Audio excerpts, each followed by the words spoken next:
পৃথিবীর কোনো মানুষ যদি আপনাকে ঠগায় কখনো আঘাত নেবেন না, কারণ মানুষ বড় নেমু খারাপ, মানুষ বড় গাদ্দার।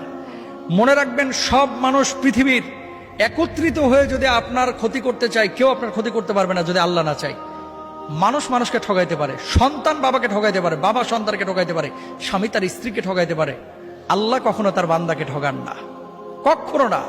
আল্লাহ কখনো তার বান্দাকে ঠগান না। বরং ডাকার মতো যদি ডাকেন, আল্লাহকে বলার মতো যদি বলেন, সে আল্লাহ সুবহানাহু ওয়া তাআলা আপনার ডাকে সাড়া দেবেন। আপনি মনে করছেন যে এত ডাকলাম আল্লাহ তো সাড়া দিচ্ছে না, কে বলছে দেয় নাই? কিছু কিছু সময় এটা আপনি বুঝতেছেন ভুল। একটা সময় ধরেন, আপনি যখন আপনার বয়স 7 বছর 8 বছর ছিল, 5টা টাকা পাইলে মনে করতেন লাইফের এটাই সবচেয়ে সুখের মুহূর্ত, কারণ 5 টাকা দিয়ে এখন একটা আইসক্রিম কিনে খাবো।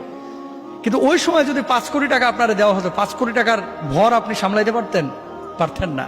এই 5 কোটি টাকা আপনি কি করবেন, তাই না?